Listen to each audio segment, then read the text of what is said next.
We'll discuss a significant corporate accounting scam that had a role in the downfall of a major Japanese technology company. Toshiba, a Japanese technology and industrial corporation, was found to have been faking operating profit figures for a number of years. This was made public in 2015. It was seen as a scandal that threatened Japan's standing internationally. The entire amount of profits that had been faked was approximately $1 billion. Several senior business executives were responsible for the scandal. They were all aware of what was happening and created an environment within the organization that encouraged others to participate in it. We'll discuss what they did and its implications for Toshiba and Japan in this video. Toshiba, one of the biggest Japanese IT companies, Toshiba has come to represent the country's technological prowess. Its diverse business includes the production of computers, appliances, semiconductors, lighting equipment, power systems, and batteries. It was established as a telegraph equipment manufacturer in the 19th century. It saw fast expansion in the middle of the 20th century as a result of both organic growth and acquisitions. It was particularly notable in the US TV market thanks to its cathode ray tube TVs. However, this company began to fail in the early 2000s, which ultimately resulted in significant losses for Toshiba. They gave up on selling CRT televisions and made an investment in SED, a flat-screen TV technology. As LCD and eventually LED TVs took over, this technology was never widely used. However, not all of the company's revenue came from the TV division. In the early 2000s and 2010s, other business segments also began to decline. The worldwide financial crisis of 2008 had a severe impact on Toshiba. Despite its diverse portfolio, the corporation relied mostly on industrial demand. Beginning in 2007, it incurred significant losses, which did not improve at the end of the recession. The losses become much more severe by 2011. The multi-year business decline was a big source of distress for the proud corporation. There was tremendous pressure on the corporation to take all required action to maintain the outward profitability of the company. The accounting scandal. Toshiba made a public announcement in May 2015 that it had made a discovery and was looking into an accounting scandal that had an impact on the financial statements for the 3 years prior. Ultimately, it was discovered that the business had inflated its profits throughout the preceding 7 years. The scandal was extensive and had a negative effect on numerous Toshiba operations. In the power systems business, there were 7 instances found where major projects had their financial numbers fabricated. One of the first examples of this kind of work was a project that began in 2007. In this project, boilers, turbines, and generators were produced for a customer under a 54.5 billion Japanese yen contract. That's nearly $1 billion. Toshiba predicted from the start of the project that it would cost more than it would make, resulting in a net loss. Even so, they moved forward with the project anyway. For many years, the losses amounting to billions of Japanese yen remained mysteriously unreported.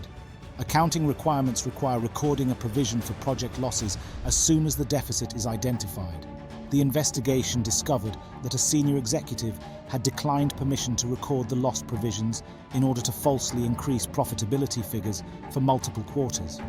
In a different project, Toshiba's US division was awarded a $130 million contract to supply electric machinery for a subway system. Toshiba was assigned to design and produce the electrical equipment.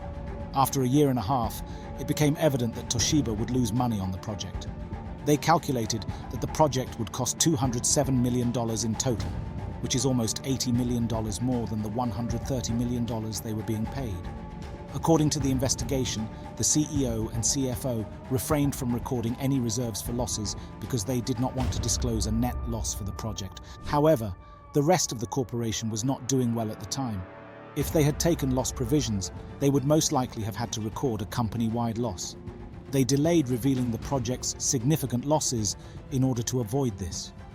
In other projects, Toshiba employed a different financial accounting technique in which they disclosed cost-cutting initiatives they had taken right at the start of the project. The project's profitability was potentially increased by these cost-cutting strategies. Toshiba used cost-cutting measures to show profits in quarters before project completion. Many cost-cutting efforts were unduly optimistic, resulting in overestimating the reductions in expenses by hundreds of millions of yen.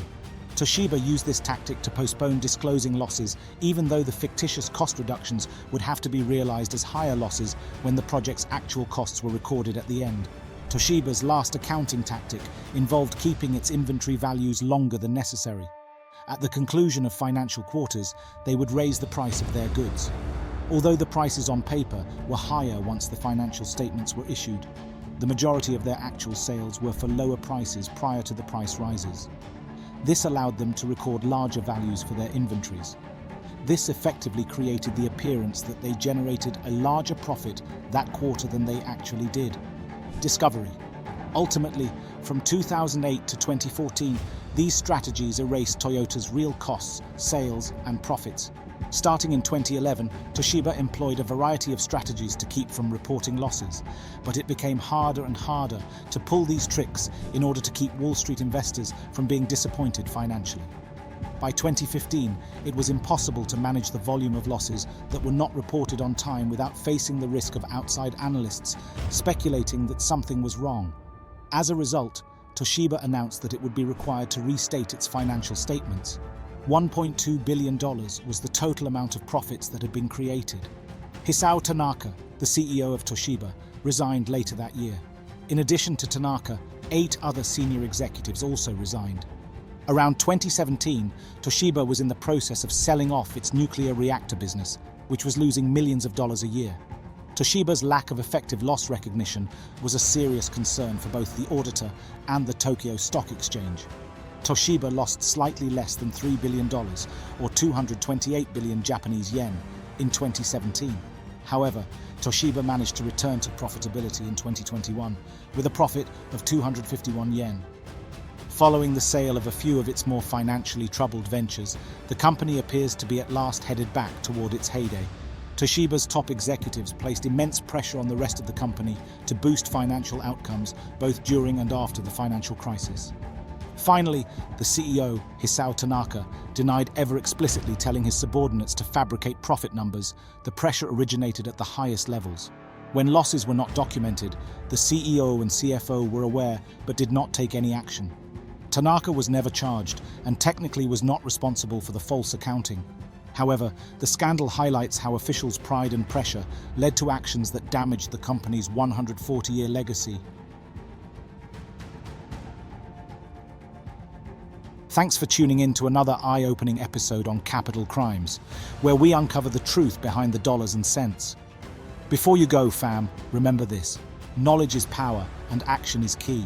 If you're as passionate about uncovering financial wrongdoing as we are, then don't forget to drop a comment below with your thoughts, smash that subscribe button, and share this video with the squad. Together, let's keep exposing the dark side of the financial world and keep chasing the truth.